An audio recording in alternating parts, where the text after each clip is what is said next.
This is an iHeart podcast. Guaranteed human. Body Bags with Joseph Scott Moore. My grandmother, whom I loved dearly, you've heard me speak of her before, her name was Pearl. Born and raised in the Deep South, and I mean Deep South. I'm talking about she was born into an era before electricity, before many people had cars even, in a small town in North Louisiana. She had always lived in the Deep South. And the thing you know about the Deep South is that if it turns off cool, sooner or later it's going to get hot and humid again. As her years advanced, she had to move out to Oregon. And she lived in Coos Bay, Oregon. As a matter of fact, that's where she passed away. Now me, I'd never been out there. And I went out to visit her. And I got to tell you guys, the first time I ever drove up the Oregon coast, you have that moment where you see the scenery and you view that huge Pacific Ocean. And the ocean, even though you appreciate how big it is in California, you get up to Oregon and you see it there with those huge rocks that are just rising up out of the ocean floor. And it's like you're in a different world, and you suddenly realize truly how small you are, how almost insignificant your life is. But you're there, and the environment is completely different than the Deep South. It is cold, seemingly all the time. In the middle of winter, in the middle of summer, forgive me, can be different than anything that we experience down here in the Deep South. And there's always a bit of a mist falling. Well, today I want to talk about that beautiful landscape up there. It's rugged. It's unforgiving. Ask anybody that's ever driven up the Pacific Coast Highway when the road washes out on those cliffs. I want to talk about a man that actually led a community for a while. And suddenly, even a person that is in an elected office just vanishes. And no one, and I mean no one, knows what happened to him. That is, until Othram Labs stepped in. And the mystery has been solved after all of these years. I'm Joseph Scott Morgan, and this is Body Bags. Dave, we've probably had the conversation before. You've been to the Oregon coast before. Have you seen it? No, I've got family up there. Yeah, I've never been. Oh. It's on the list for this year, but no, I haven't been. It's a place everybody should visit. I think though, if I went, I would end up taking every Anne Rule book that I own, and I'd be tracing all the places up there because she wrote all of her stuff out of Seattle and all around in Portland, and I mean from Oregon and Washington State. It's like every guy that killed anybody she wrote about. And so, yeah, I mean, I read those books. And I'm like, hey, I remember there was a murder here, you know?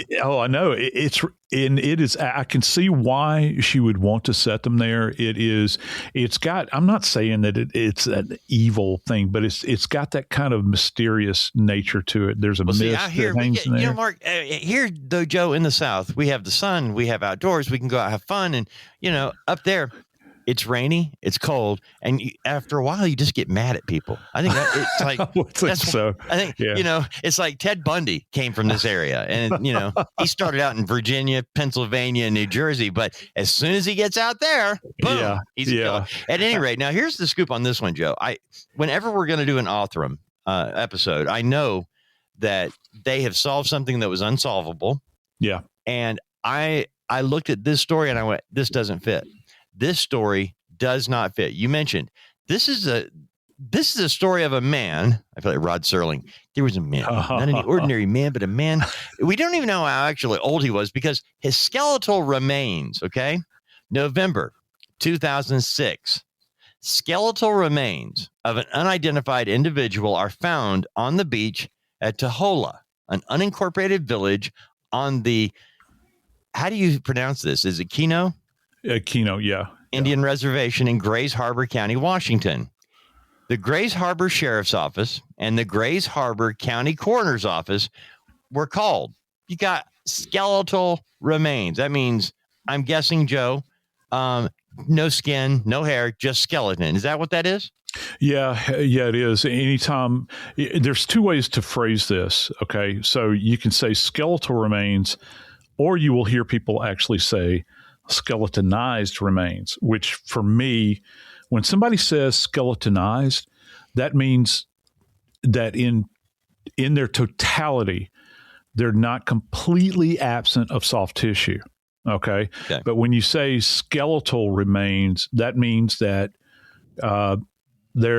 there's really no soft tissue left. Maybe the only thing that is still keeping the remains together might be clothing, perhaps. Wow. You remember we covered the cases that I know we've done an episode on it out of Washington State where they kept having the feet wash up, and it was near the Canadian border. Right. And most of those feet that washed up, it wasn't just like a foot, it was like a foot in a shoe, right? Yeah. Which is super bizarre anyway. Even though it's thousands of miles apart, we're still talking about the same coastline. Right. It is rather divergent. You go up and down, and it'll change. But sometimes there are places in Washington State where if you were to be dropped down there and you didn't know where you were, it doesn't look too very dissimilar from the Oregon coast. You might not know where you are. And there's a certain level of hostile to it. It's not like going to Malibu, okay? Or, if you're in Santa Monica, where you got a real broad beach and the sun will come out and the water's still freezing cold. But, it's not like, I wish they were all California girls kind of environment. You're not, I know people do, and I know I'll get pushback on this, but people do not commonly go there and lay out and take in the sun. You know what I'm saying? Yeah. I guess you can. I'm sure that people do, particularly the more resilient people that live up there. It's funny how you say that because when I was thinking about the Ted Bundy cases in Washington State and Ann Rule writing her books about that area, Lake Sammamish State Park, one of Ted Bundy's days where he captured one of his women happened to be on a day where it was warm. It was in the upper 80s and everybody was at the park because those days are so rare. They are. Yeah. And that's why I like living where we live, where we expect those days. Now, I want to get back to the skeletal remains here because I'm picturing, we've got skeletal remains, November 2006. Pay attention to the month and the year, November 2006. Now, what they're able to come up with, Joe, we've got an adult male skeleton, about 5'9", and we're going to guess between 170 and 180 pounds. You can tell this by bones. Interesting. I want to get back to that. But first, age. Now, the likely age of this skeleton, Joe, 20 to 60. The skeleton, the official age of this skeleton, between the ages of 20 and 60, but it could be older. Yeah. Meaning we could be looking at a skeleton of the world's oldest man. We don't know. We just know that he's older than 20 to infinity. Now, I would think, granted, this is November of 2006. It's not like the Stone Ages. We had cell phones. We had computers. We had DNA. We had plenty of things going on scientifically. Yeah. And that's the best we could come up with was 5'9", 170 to 180 pounds, and between the ages of 20 and infinity. That's our skeleton, Joe. Solve the picture, Yeah, one of the things, and here's how skeletal aging is done. There's certain things that you look for with skeletal remains, and let me kind of run some of these down. First off, if you're trying to age, and yes, that's a term that we use. If you're trying to age a skeleton, one of the areas, one of the first areas you go to is joint wear. And so all of us, as we get older, as all of us appreciate, the creaks and cracks that you have in the morning when you get out of bed, you've got kind of the wearing down in the connective tissue. Kind of, if you look at the spine, for instance, you'll have disc wear And you get this presentation where you have two bony structures that in the past may have been cushioned. And now as we've gotten older, that begins to wear down. You'll get this kind of rubbing that goes on. And I know people don't want to think about this, but this is just the reality of it. Mm-hmm. So that's one of the areas we go to. We also look at dental wear. And what I mean by that is if you will take the tip of your tongue right now and run it across the surface of your teeth, okay, I promise you, by virtue, particularly if you're older, you can tell what side of your mouth you favor when you're chewing, okay? Because one side, for instance, like your canines, like for me, I can, and probably a goodly portion, a higher percentage, tend to chew on the right side of your mouth. So like, for instance, my upper and lower canines, which are, some people will say those are my wolf teeth, the pointy ones, single cusp, they're no longer sharp. Okay. But yet if I migrate over to the left side with those canines, they still have the point on the tip of them. Then you can go back to, you go back to say your molars. All right. And they will be worn. Now you have people that have premature wear on their teeth.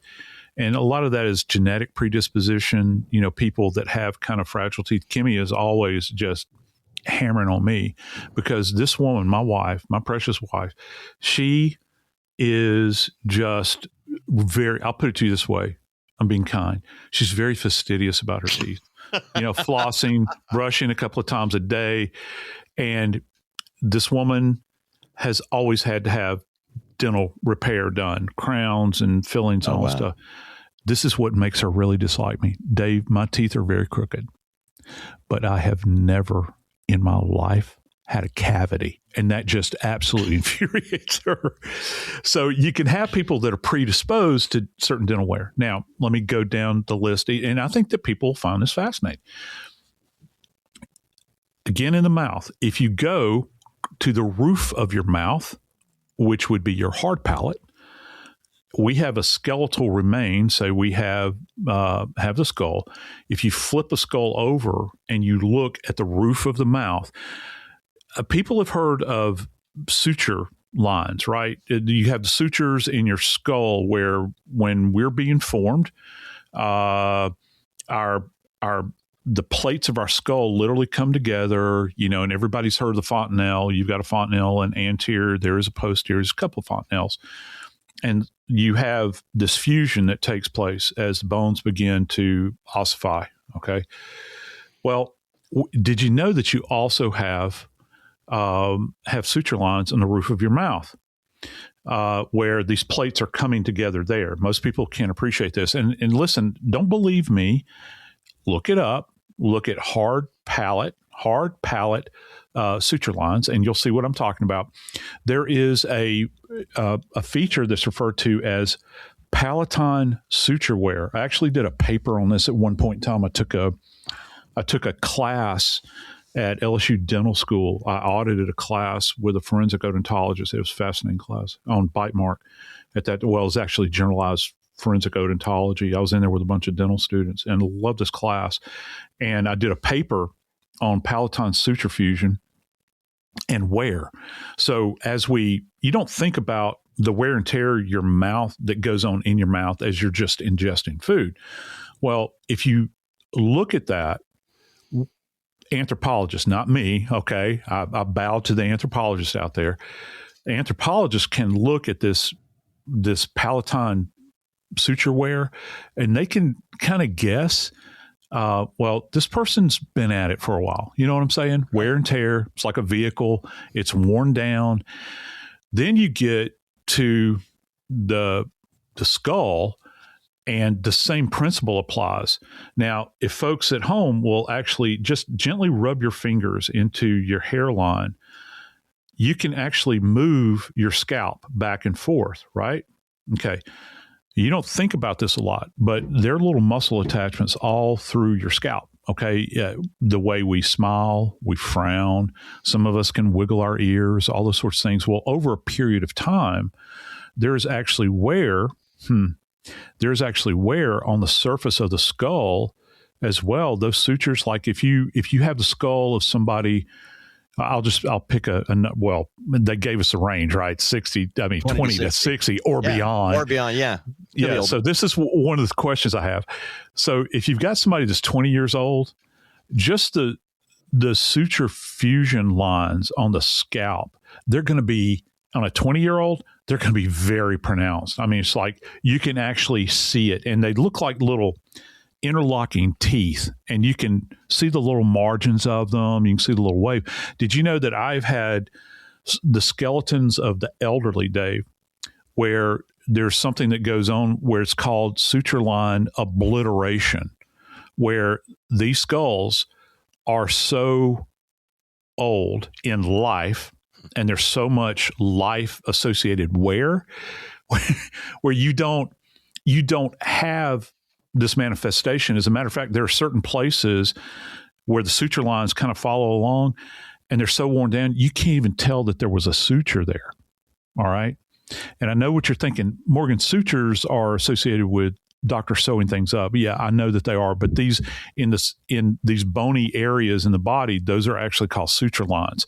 And so that fusion begins to wear down over a period. You couple that with the wear on the joints, all these sorts of things, and you begin to put this picture together, and you're thinking, okay, I'm pretty sure this person is not 20, okay? Because there's just certain measurements. The forensic anthropologist, in addition to that, you can actually, there's a very complex mathematical formula that you can put in place relative to, let's just say, the dimensions of a femur, okay? And you can get a height ratio based upon the length of the femur, okay? Also, you can sex a skeleton even with long bones, because with male skeletons tend to be, there's two classifications, and these are very broad. Male skeletons tend to be very robust. They'll say those are very robust skeletal remains. But with women, many times they are termed as gracile, and gracile means fine. And I don't mean like, hey, baby, you're fine. I mean like they are very kind of delicate. You can really see it on the brow line on skulls. Like, with me, if you were to strip all the tissue off of my skull and look at my skull after it had been cleaned off, you can look at my brow line and, you look at it and people would say, you might, the sound might come out of your body like, like that. I would look rather simian, if you were to see that, compared to, say, my daughter, who's very dainty.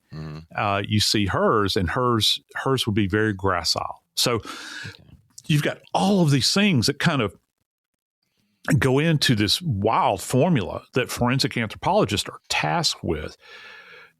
That's why when this age range is presented, I often wonder, and I have been wondering since this case was actually talked about by our friends at Othram, I really began to wonder, why would you set the parameters so wide and so very nonspecific?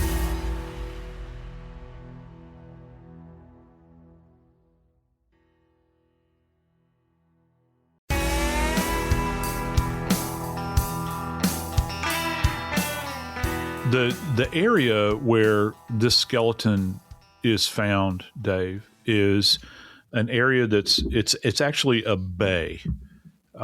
It's kind of the mouth of where, I think I'm pronouncing this right, the Tillamook River kind of dumps into the Pacific Ocean.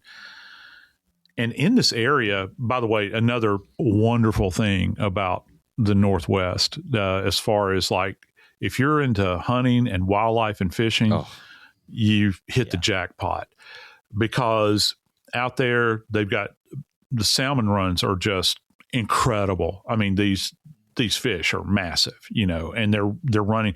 I've actually stood on the edge. I think I was at the Columbia River. By the way, if you've never seen the Columbia River, another thing that will make you feel very small because it is a raging torrent. It literally creates the border of Washington, the southern border of Washington, northern border of Oregon. If you've ever wanted to experience something, go there and stand at that river, and it is absolutely raging. I mean, really? Just absolutely raging. Yeah. Salmon runs going through there, so impressive. And then the other thing is people go clamming along the beach and in kind of those muddy flats that they have. Right. The other thing that they do is crabbing, Dave. Yep. I have done crabbing. That's the thing. I've done it. You're right. This is a different kind of crabbing, though, because that's what I was going to say. I've done the crab pots and I've done the crabs on the beach. Yeah. What are we talking about here? The crab, I don't think that there are little blue crabs that we have down here. These are like Dungeness crabs. Okay. These things, if you've never seen a Dungeness crab, they look like dinosaur crabs. They really do. As a matter of fact, one of my favorite movies of all time, and people dismiss it all the time, but I love it because I'm a romantic at heart. I love the movie Joe versus a Volcano with Tom Hanks and Meg Ryan. And one of the characters, Meg Ryan plays a couple of characters, and they're out eating. And he's taking her out to eat, and they're sitting at a table, and they bring out a Dungeness crab, and she's got a hammer, right? The crab hammer. And she looks at it and says, they look like little monsters, don't they? And she like cracks this thing, and they're gigantic. They're not like an Alaskan king crab. They're just really big, and beefy, and the meat is so sweet and tender. And I one of the things that people will do is that they'll go out crabbing in these areas. That the sand there is a lot different too. It's not like, you're down at Panama City Beach and you've got this kind of white, beautiful. The sand there it has a different consistency. And I often felt that if I ever got brave enough to brave the temperature, felt like my feet could get stuck out there, because there's like a combination of mud and all kinds of stuff. Like it would hold you in place, particularly in a bay like this. And I wonder how many cases where people have just kind of wandered out there.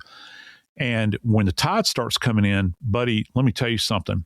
You can't fight Mother Nature. I mean, it's raging. It's going to come in and it could hold you, suck you under, any number of things. And I think that maybe if you find skeletal remains out there in this kind of beachy area, I really wonder if they're kind of contained and held in place. Maybe you stepped wrong. Maybe you had a health event or something like this, and you just went down and essentially kind of drowned, while being in that place, Dave. I will tell you what's interesting. You pointing out the difference in the texture of the sand. Yeah. And, for those who have only been in the Pacific Northwest, or even if you've been on the West Coast, like where I was in Orange County, California, and going to the beaches there. When you see postcards from a hotel that show a white beach with clear blue water, and you see that and go, I've never seen this. What the heck? Well, I will tell you, that's Panama City Beach or Orange Beach. Or Destin. Destin. Yeah. I will tell you, the first time I saw that, I tripped out. Well, to go from the West Coast, from the Pacific Ocean in Southern California to North Carolina on the Outer Banks. First of all, the water temperature is amazingly different. The Atlantic Ocean, much warmer than the Pacific. And then when you go to the Gulf of America, it's like a bathtub, okay? Just to give you an idea. I can only imagine, again, for our friends in the Pacific Northwest, when we're I cannot imagine what that must be like. I know the differences in these others, and I can only imagine what this must be like, because we do have a number of stories where people go out doing something in the water, like crabbing, and they don't come back. No, they don't. And that's, I would see stuff like this in South Louisiana where people go out into the marsh and that sort of thing. They'll get turned around, disoriented. But I just figured they got eaten down there by something. Well, that does happen. And listen, I'm not completely discounting that in this case either. And let me tell you why. It's because of the crabs. Because I have, just relative to blue crabs, I have pulled bodies out of bodies of water in South Louisiana where when the bodies came up, dependent type of water I was in. First off, if you're in the more salty marsh water, I've pulled bodies up that had currently had blue crabs on them, or the blue crabs had feasted on the body. And the soft tissue has a very particular look to it, unlike anything else that you will see as far as postmortem trauma goes, where the tissue has been ripped away and torn and these kinds of things. And those injuries, postmortem injuries, are very distinctive. If you look at a Dungeness crab, for instance, and you have a body that's out there, there's no protection whatsoever. I mean, crabs are going to crab, man. That's what they do. And these things are really, really robust, and they require food. Remember, I think that one of the reasons they're so very plentiful out there is that you've got these salmon runs that take place. And perhaps they have a lot to feast on out there. A human to them would be absolutely nothing. And I'm interested in how they were able to recover skeletal remains, because this is going to be very difficult to process the scene from a medical legal perspective. I'm wondering how well contained the remains were. I find it very interesting that that they're so broad, Dave, on this age range that we were talking about just a moment ago.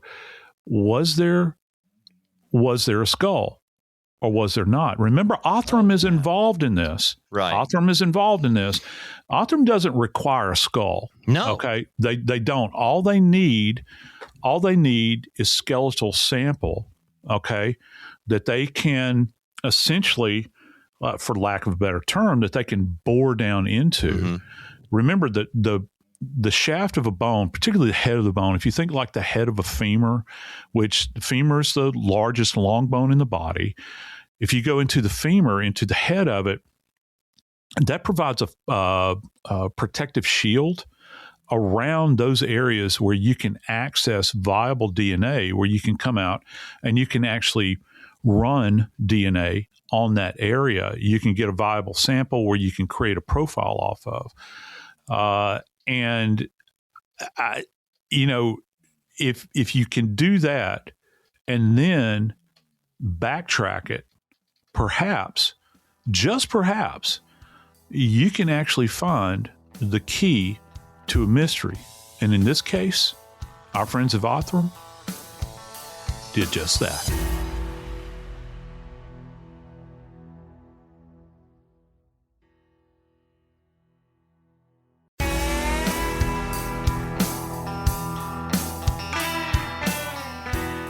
You know, Dave, I've never really had an affinity for wanting to meet national level politicians and maybe state level politicians. But it always seems that when you chat with local politicians, most of them, I guess some of them could be bland. Most of them are great storytellers.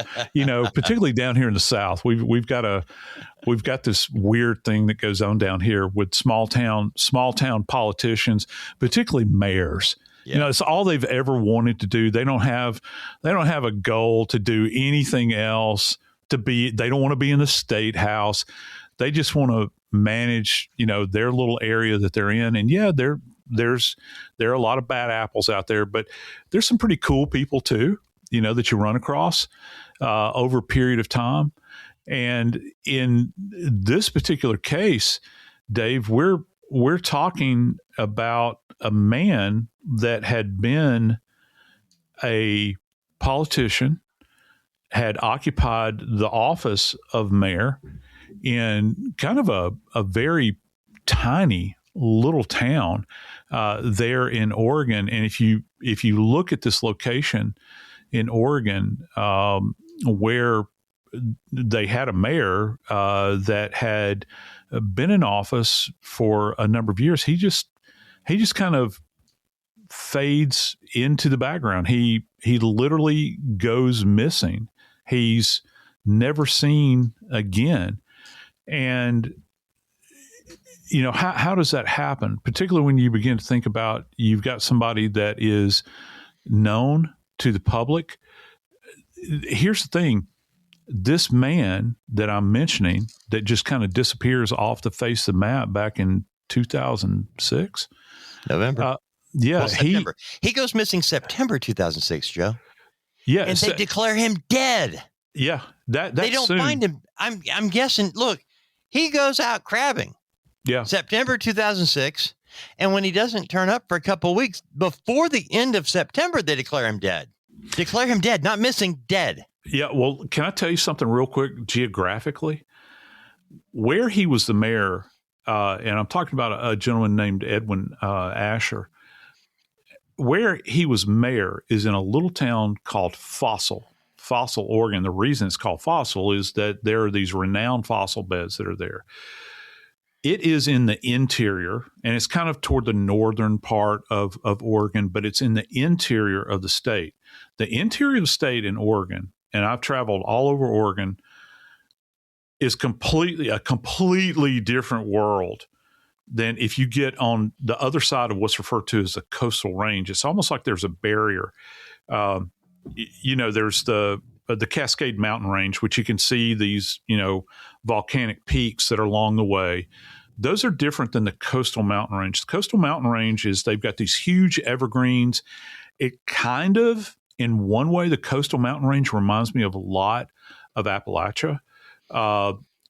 Lush, kind of green, rolling, but it's all evergreen. Well, I'm sure that there's probably hardwoods too, but evergreen trees. And it's kind of the barrier between the interior of the state, which can be interpreted many times as like high desert. The temperatures are completely different.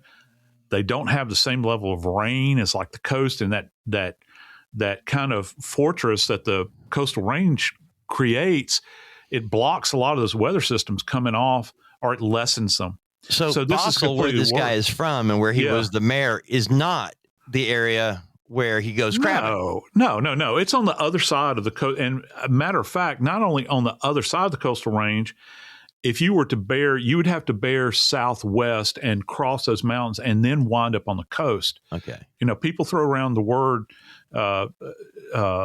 diverse ecosystems a lot. This is like it's a glaring example of that. I mean, you can go to certain parts of Oregon and you're in the interior of the state. This is why it's so, and you'll see mesas. Right. You'll actually see mesas, out there. And I'm not going to say it's like red rocks or anything. Mm-hmm. I guess there's some of that, but it reminds you of how wild this area is. You go over to Eastern Oregon and dude, you got cowboys over there. I mean, there's cowboys. You don't have people that are walking around in Birkenstocks and, drinking from their favorite coffee company or whatever it is along the way. These are two different groups of people. So this guy goes missing out of Fossil, Oregon, where he had been the mayor, and just kind of slips into the mist, Dave, within the matter of weeks. And I'm just wondering, what is there a disconnect between sending out information about a missing person? You've got a former mayor in this little town in the interior of the state that is missing. Yeah, go ahead. I've looked into it because I did the same thing. Okay. I had to pull up the map and look at this. Okay. Yeah. What it looks like to me. Yeah. Edwin Asher. This is a guy born in 1934. And he worked in Fossil. He actually opened up a variety store in the mid-'60s, okay? Asher's Variety Store in Fossil, Oregon, while he was working for Fossil Telephone Company. Now, we're talking about a telephone company that ran the lines and everything, okay? He was with them for an entire career and retires in 1995.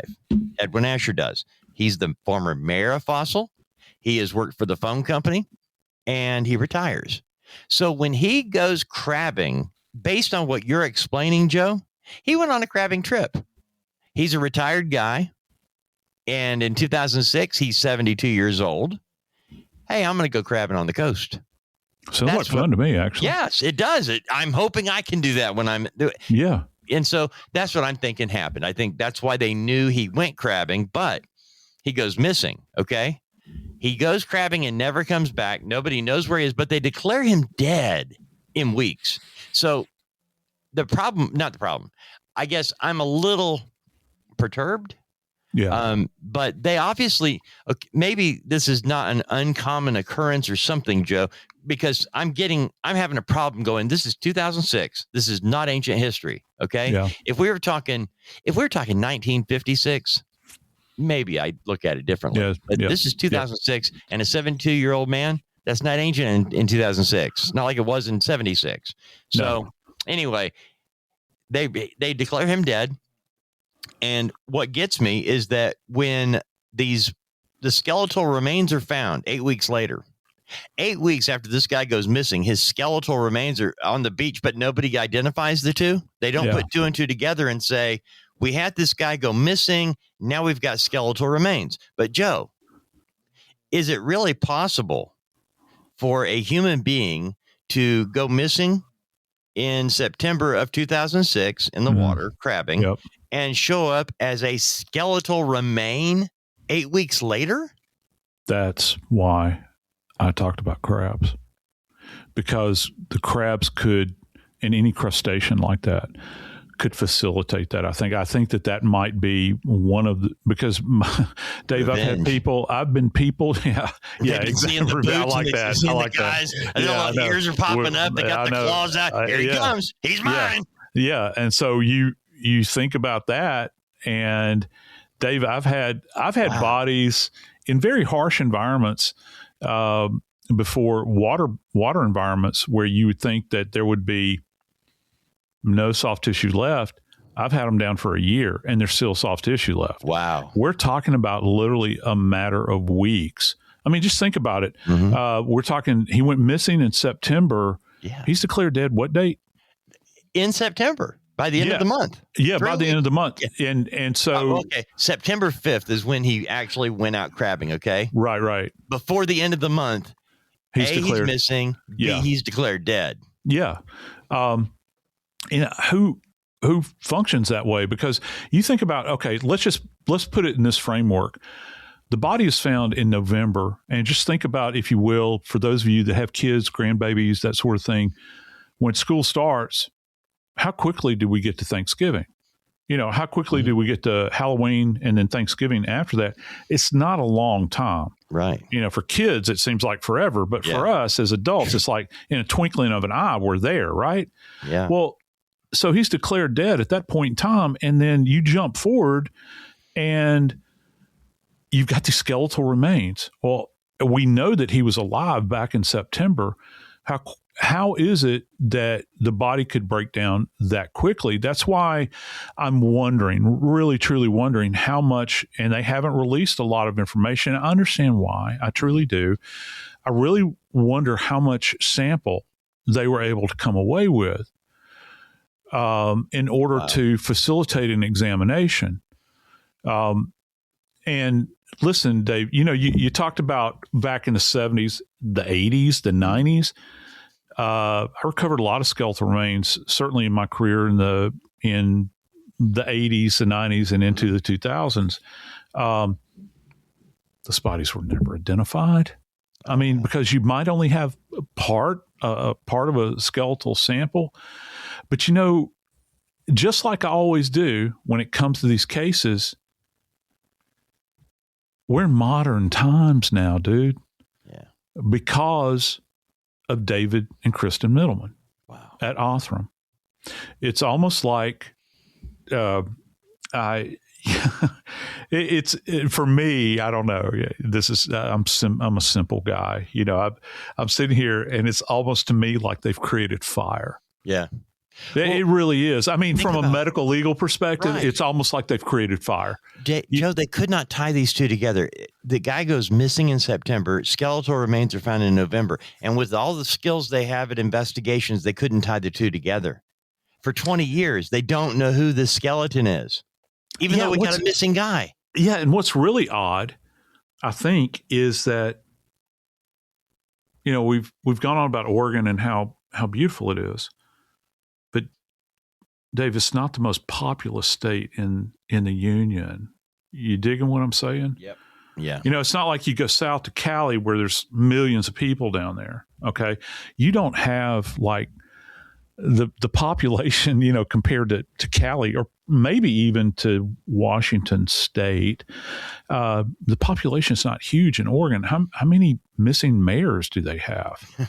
And why are we giving up the ship so early? How is this not networked in 2006 to the point where you've created maybe some kind of chart or something, say the local police or the coroner's office, you put together, because look, I don't know about you, but if I'm working for a coroner's office and I've got somebody on the roster, a body, literally, dude, I want to try to get them identified.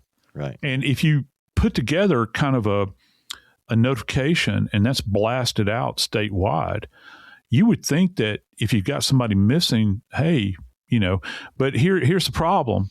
And so kind of riding into the defense here, they're skeletonized in this period of time. Again, I come back to the question, how much sample did they have? Right. You're saying you recover skeletal remains. Well, they've never really posted an inventory of the remains. So you think about the skull, for instance. I don't know, maybe they had it. But if they didn't, dude, what are you going to do? Well, the only thing I can do is say that I got an age range of 20 to 60 or higher. With a skull, I don't think that happens, because we go back to these underlying things. Yeah. Okay. The suture obliteration, dental wear, all these other things that we look for. Just being able to sex a skeleton. I talked about gracile versus robust. Right. Well, if he's a guy that we're looking for, even though he's elderly, you can still appreciate if he's got like a pronounced brow line. Right. So you've cut out half of the population at that point in time. You know that it's not going to be a lady. You know that it's going to be a guy. And if you have the skull and you got suture obliteration, okay, we also know that he's up in age. Oh, by the way, we got dental wear. So that's another thing that you're kind of ticking the box on just with the skull alone. And if you don't have that, you got a problem, because now you're reliant on this, this idea that the data that I have is all that I have. And if I'm having to measure long bones and I'm having to make a determination as to level of wear, well, what's up with the wear? If I've got a creature that's feasting on the remains, and say they're attacking the knees or any of the joints like that, is it compromised to the point where I really can't appreciate the level of wear? Wow. And, it's rare. It is really rare that I'll come across a case of skeletal remains where there is this broad of an age range on somebody. Generally, most of the time, I've seen it bracketed out to 15 and 20 years. Okay. Mm-hmm. That's kind of reasonable. Okay. We're talking about a 40-year gap here. And maybe more. And maybe more. I'm thinking, and in reality, it was more, Joe. Yeah. They were really wrong. But one thing that does come up, okay? Yeah, sure. All right. We know where he went crabbing. He went in the Tillamook Bay. Right. The body washed ashore away from there. Yeah. 120 miles to the north. Mm-hmm. But again, I go back to communication in 2006. You can tell me you don't have, hey, we got this missing gentleman who went out crabbing along the coast. Anyway, ultimately, 20 years go by, no identification. They've already declared the man dead. And I'm guessing as soon as they declared him dead, the family went, well, we're probably never going to see him again, and they put him, because once you're declared dead, they've got enough proof to say you're dead. That's what I would assume. So getting the skeleton, it's not a missing person, but there is, hey man, we do have the Grays Harbor John Doe. Yeah. We have this unidentified skeleton up here that we're still trying to identify after 20 plus years, or going on 20 plus years. Okay. And that's why they got together. And you mentioned the Middlemans, the fact that they have created something at Othram that can solve the unsolvable. Yeah. 20 years. Skeletal remains couldn't be identified. No. Now we know. That boggles my mind. Yeah, it really does. And of course, they have a methodology that they've actually, perfected. that is their own. It's forensic grade genome sequencing. And so once they have extracted the DNA, many times this DNA that they're working with is, let's see, how can I say this? It's not as rich of a sample. Okay. Say, for instance, if we're going out on a case and we have like seminal deposition at a scene, say a rape homicide, or some perpetrator cut their hand and you've got blood everywhere. It's not like that. They're literally having to breathe life. Okay. Breathe life into this DNA in order to be able to sequence it to the point where they're using partial or degraded DNA to build this thing out, and not only build it out, but then take it and apply it to the known DNA sample databases that are out there that are open access, that obviously they have used in this case. And as a result, they were actually able to identify a man that was born in 1934, Dave. 1934, Edwin Asher, the former mayor of Fossil, Oregon, who was looking forward to spending his retirement going to do something really cool like crabbing. And then he just disappears off the face of the planet. But his identity and his final chapter in his life has now been written. It's been written by our friends at Othram Lab. And I know I preach this over and over, and I will, because as far as forensics goes, this is the gospel for me. There are many people out there that say, wow, I wish I could do something. I wish I could help with an investigation. I wish. Well, may your wish be granted, because now you have an opportunity. Now you have an opportunity to take those wishes and turn them into reality. I urge each and every one in the sound of my voice to go to DNAsolves.com. And when you go to that website, that's part of the Othram website, when you go there, open it up. And they have regionalized these unidentified remains, these cases from all across America that just need a little push. They need a little push by whatever you can donate, because they are self-funded. This is not some kind of governmental event where you got tax dollars that are being poured into it. They have a target. They have to hit $7,500, $7,500 for one case, where they can flip the switch on the science and provide answers that, like Brother Dave and I were talking about just a moment ago, that seemed unanswerable. That those things that are in the past, they're covered by the mist of time. Now there's a key to unlock these mysteries, and you can be a part of it. Go and visit DNAsolves.com, and by virtue of a donation to them and what they're trying to do, you can actually provide families with answers. You can actually give them their loved ones back. Give them a conclusion to this long, lonely road that many people have been on for decades. I'm Joseph Scott Morgan, and this is Body Bags.